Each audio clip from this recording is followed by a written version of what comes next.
I will introduce myself while my deck hopefully comes up.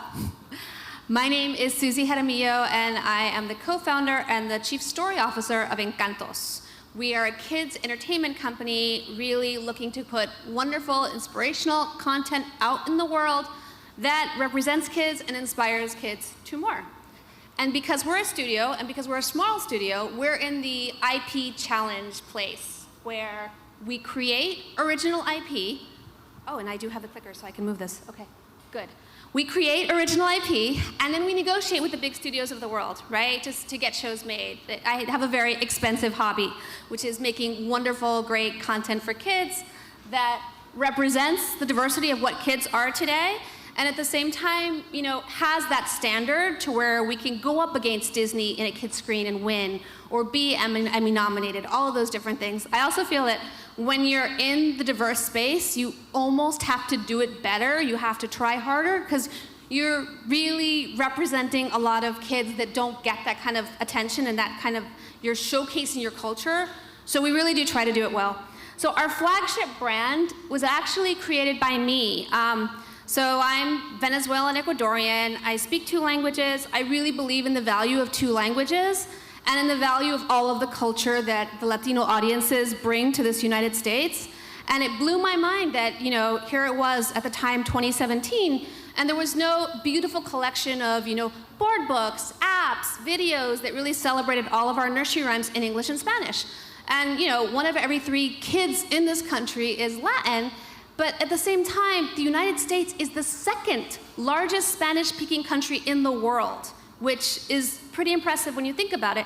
And speaking a second language is so good for young brains, and yet they make it so hard. You know, learning a second language is such a chore. And so I really wanted to do something that would be fun, that would be intuitive, that would make Latinos proud of who they were and proud of their culture. And for non-Spanish speaking audience, that it would be really easy to make their kids fall in love with learning Spanish.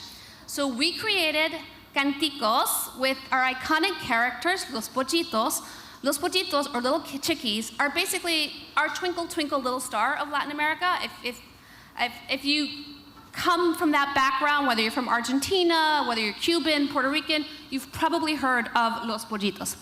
Anyways, so we launched this back in 2016, and we launched it the good old-fashioned way, right?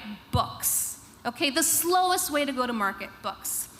And we went to market with books, and we quickly got traction, and were picked up by Nickelodeon, and we put on an animated series. And from then, we went with a subscription app, because we are fierce believers in technology, and how technology can be used to help kids learn, and how screen time can be really great time if you do it properly. And so we launched our animated series on Nickelodeon and did the whole licensing thing with, you know, Gerber for clothing and plush, and put out really beautiful bilingual books. And the cool thing is that it was wonderful to see how popular it was. So we're constantly looking at our data, constantly looking at seeing how people are engaging with our characters, engaging with our brand. And I can say that today, you know, Canticos has been, you know, viewed over 2 million times on YouTube alone, not to mention all the times it's been on the air. You know, hundreds of thousands of downloads for our apps. Our Giphies have gotten into the billions of views, which blows my mind. And there's a whole cottage industry around our brand, and, you know, people are doing Canticos baptism cakes, which completely, you know, again, it's so adorable in many ways. Still, we're relatively small. You do all of this. You know, get this brand out in the world, you grow it so big, and yet still, when you want to make something else, and this is just like a little bit of the flavor that we get every day on Instagram of people just celebrating who they are with our brands and our characters,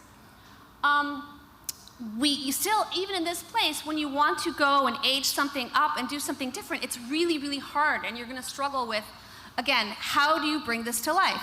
And so we want to age our audience up, because our core fan base is, like, you know, 3 years old.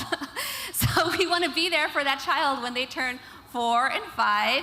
And so we pulled our most popular character, which is Kiki Chiki, and we decided to build an animated series around her, right? And so we're starting this, again, the old, ancient way, which is books. because we are a publishing company, we do have that relationships, we do have global distribution, and because it's way cheaper to get made than an animated series. At that time, we discovered the world of Web3. And we thought, well, wait a second. What if we can build tribe in a blockchain kind of way? What if we can put out adorable, sassy, kiki-cheeky NFTs and rally a tribe of a fan base that really wants to see this made in the world, right?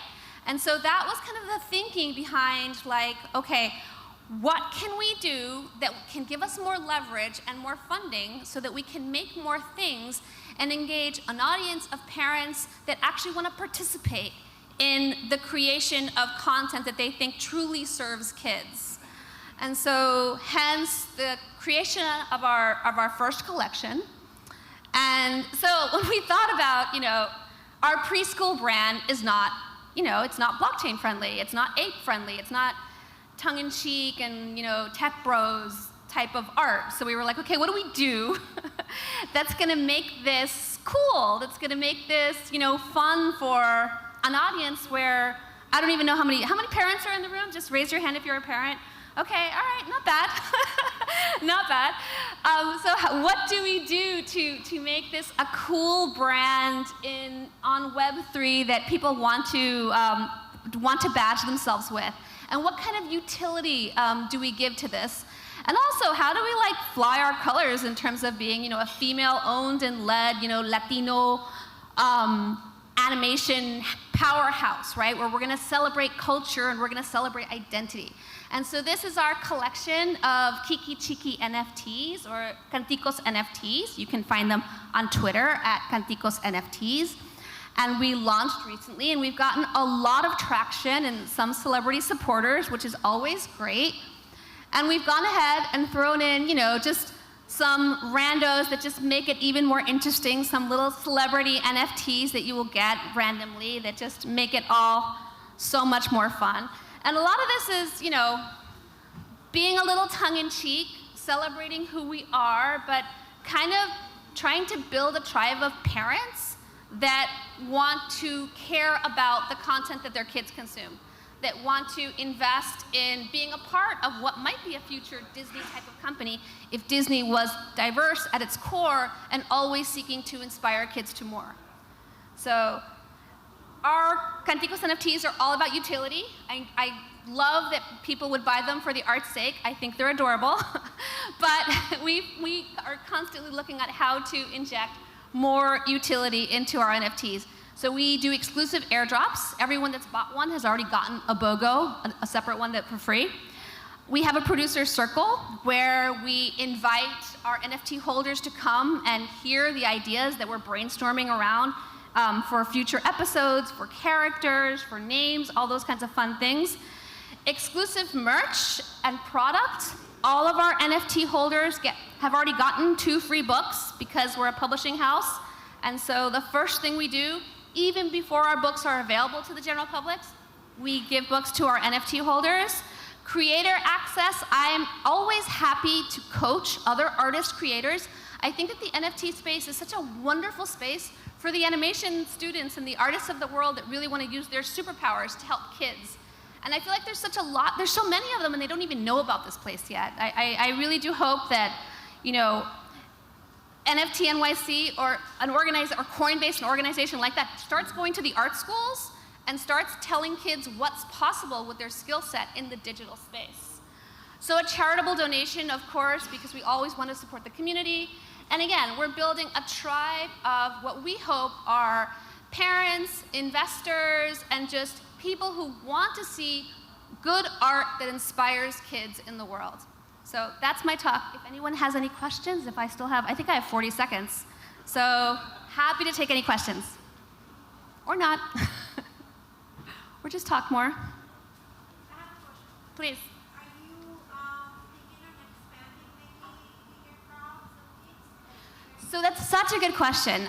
So yes, we are. In fact, we just launched, and you can please look it up, Skeletina and the In-Between World.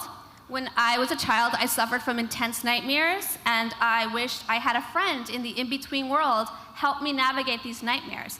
So Skeletina is a property that will be aged for kids 6 to 9. By all means, pre-order your copy on Amazon. It actually ships in August, and I'm very, very excited. If you guys like Tim Burton, think Tim Burton meets Jose Posada with a little twist of Escher. And again, I'm an artist first and foremost. I went to Pratt, I draw, I paint, so I really want every single thing that we do to be inspired by culture, but to also be elevating it, to tell wonderful stories. Amazing, thank you. Round of applause again. Thank you, everybody. Beautiful. Appreciate that.